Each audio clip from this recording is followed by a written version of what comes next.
Dallas Cowboys Vice President of Player Personnel. It is Will McClay. Good afternoon. Good morning, sir. How the heck you doing? I'm doing great, guys. What's going on? Nobody's going to challenge me to any dominoes or card games in this group. You can try if you want to. Yeah. I might. What's your go-to card game? Uno. Really? Oh man, that one can really break some families up. Yeah. For sure, yeah. Do you agree with everybody about the rules? Do you have house rules? Because some people like to operate with different rules. I cheat, whatever it takes. Okay, I gotcha. Now, just remember that when we play. Okay, I will. Look, keep an eye on him. Yeah. Whatever. When if you can, but always cheat. Something up the sleeve. Yeah, absolutely. The only thing, and we were talking. The only thing, Houston. I'm from Houston, so yeah, I know. World Series, Sure. Oh man, we went to the Dodgers game on Tuesday. Every time Correa came up to the plate, they booed the hell out of him. It was phenomenal.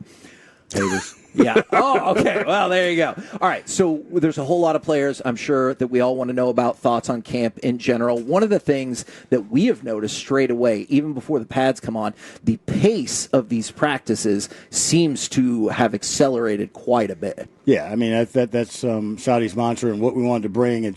It's fast and furious. You want to compete every day. That's kind of our mantra. And the NFL is a fast game. You got these guys, college guys. Number one, you got to get used to the pace of it. Number two, it's about conditioning. If you want to play fast, if you want to be a fast football team, you want to play that way, you have to practice that way. And so everything we do is that way. And it's very concise. It's very controlled. It's fast paced, and it's a way to increase our conditioning and all that stuff as well. People talk about the welcome to the NFL moment. They usually talk about a specific play. Do you ever think conditioning can be a welcome to the NFL moment where you're like, you think you're in shape, but check out what we're doing, and a player's like, oh there's goodness. No question. And this year's, the way we're playing defense and offense and what we're asking guys to do. But you turn on the tape and you watch guys running after the football and doing things that it takes being in shape. It takes that part. And there are some young guys that came in here after rookie minicamp and just getting started. And once they got introduced to it, they realized it's NFL football and we got to do things a different way. Yeah.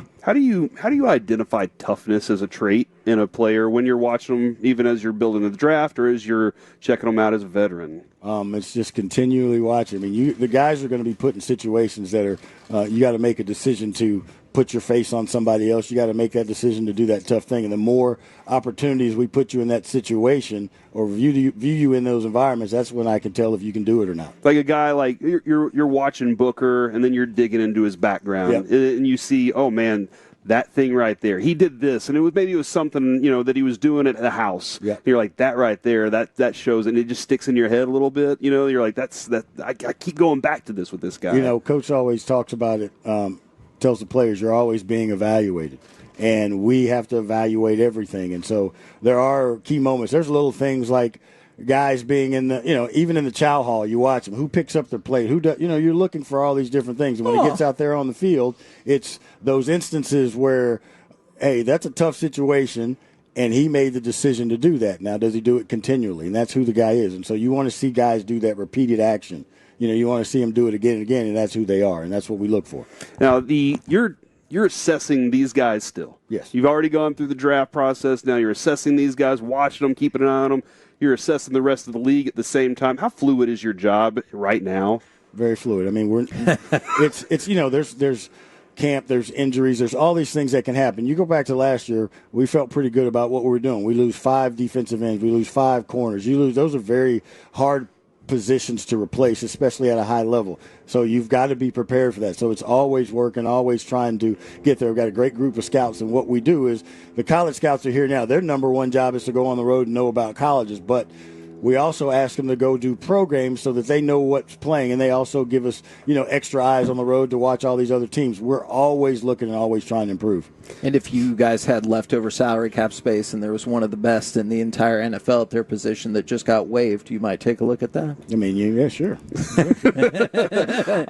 I know that is exactly what's happening right now. Sure. I know you can't teach speed, but can you kind of, for our listeners, for us, can you explain how speed benefits your team? How like why? What traits about speed help so much? Because this does look like a faster team this year. Well, when it's the old saying, speed kills. Yes. If you know what you're doing, if you understand where your weaknesses are, if you know that, and if you're on top of things, if you play fast, people don't want to play fast. People don't want to play physical. If you can do it down after down after down, you impose your will on people, and you have to condition for that. You have to be that. And speed, you're closing space. The football field is 53 yards across and 100 yards. And so how can we cover that space as efficiently as possible? Speed and force is what we're trying to do. Or create that separation, too. Like when I look at Pickens, I know he can catch a deep ball. Yes. But the ability to separate exists there, too. We've seen that happen. But that ability to give him just enough to make that space for the deep ball is a big deal. When y'all were watching him, are those the things that you saw about him that you're like, that's why we got to get this guy on the team? Yeah, I mean, football is a game of leverage and angles. My father talked about that. That's how I learned football. And you think about it, so leverage and angles, that's speed, right? I didn't go in the math class. I went straight to PE, but there are some principles that I learned, right? The faster that you can play, the faster you can get from point A to B, the quicker you can make things happen. What if you thought, whether it's early on in camp or just general scouting report about Nate Thomas? Because I know offensive line, we all kind of have an idea of what it might look like, but depth is key, well, at all positions, but especially on the line. What do you think about Nate Thomas? I think Nate's done a phenomenal job. We drafted him last year and felt good about some of the things. He went through some injury stuff. He fought through that and came back determined and prepared to show us, what he could do.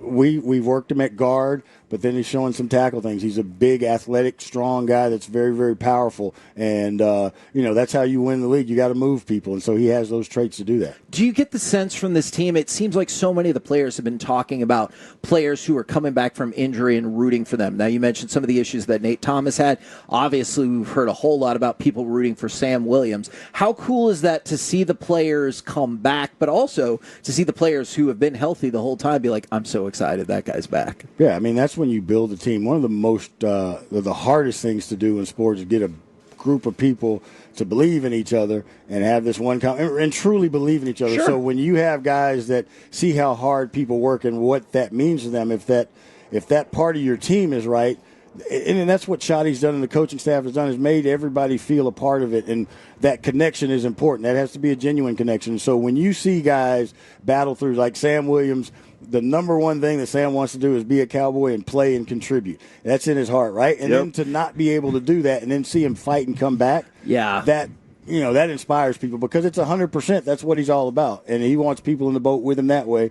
And, it's been very, our quarterback leads us that way. He works hard, and so if everybody follows that, we got an opportunity. I was really excited to see the moves y'all made with the linebacking group this offseason. I like Kenneth Murray when he was at Oklahoma. I was an OU fan, so I was really excited to hear his name. Mm-hmm. But then I had a friend who's a huge Bears fan that was like, Jack Sandborn, I guarantee you he's going to be a Cowboy. Yeah. And I was like, okay, all right. Yeah. And then he was. And I was like already ahead of the game on this.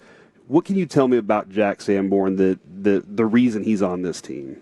He's just a football player. That's the best way to put it. Sometimes we go through this. We look for the biggest, fastest, strongest. The guy with all the, the pretty thing. Uh-huh. And sometimes you need some. No, I get it. I do. Sometimes you need somebody to cook.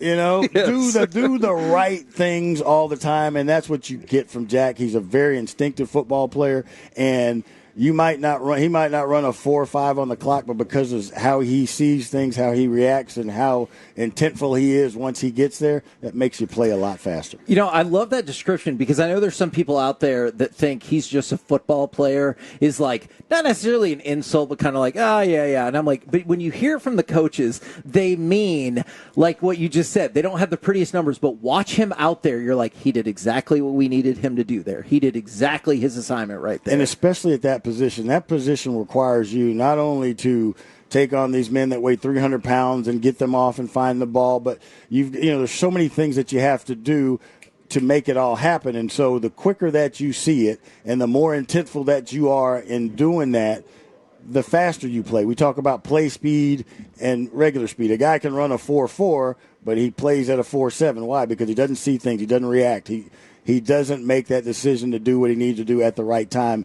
And that's just Jack. he sees it, he goes, and he has intent doing it, and he brings people along with him. That's what you want a linebacker doing. He gets everybody lined up. He knows what everybody's supposed to do, and he's intentful about what he does. One level back on the defense, I know we could ask questions about a lot of these players, but opportunities in front of Kalen Carson, and then I was hoping you could also tell us about the versatility of Juanyeh Thomas, who is somebody that we've been really rooting for a few years. These are good young players that have, Juanyeh has continued to grow and continued to show us what he can do. I remember the first time Juanyeh went back to return kicks. I know he did in college, but then you see him and, he's trying to help us win, and his ability to play down the box, to cover, to do all those things, play on special teams, excited to see him because it means something to him. And that whole safety group, we got a great group of coaches to bring that out. I mean, I'm excited to see our team because of the coaching staff as well and what they get out of guys. So you got these young guys that come in and they feel like they have an opportunity, and they got an opportunity to get better. Kalen Carson is competing. He had the injury last year, and we were seeing good things early. He was determined in the offseason to come back strong. And I'm excited to see him because he gives us some versatility as well. He's a good young player that, again, we lost 5 corners last year. Yeah. You can never have enough. That's true. It's like starting pitching. Yeah. You never have enough of it. Last thing here, we've asked this question to a lot of different people, and we got a chance, and we're going to play the Jaden Blue audio here in just a minute. But that report over the weekend, did you hear anything about that whenever he was in college? Did you ever hear anything like that? And why do you disagree with the report of him not being his work ethic being low? We've done all the research on him, felt good about him, and have done the things to let us know who he is and how we can help him grow. Every young person has to grow, right? You come into the NFL and, I think I've made it well. It's got a way of bringing you back down. Yep. You got to want to make the naysayers wrong. And there's a lot of clickbait as soon as the combine, the draft starts. Yeah. There's a bunch of, we had a bunch of stuff. There's some combine stuff. There's some draft stuff. And then when they come out before camp, let's go out here on the field and let the young man, give him an opportunity to prove himself. And he's extremely talented, and he's going to work his butt off, and we'll see what he can do for us. Actually, one more thing. You just said I'm sorry. thing. Yeah, no, there's one more thing. And this is I promise is the last one. Were you going to ask him which is the last team from Texas to win the World Oh, Series? yeah, no, he knows. If you could make the media take one course on something you wish they knew more about, what would it be?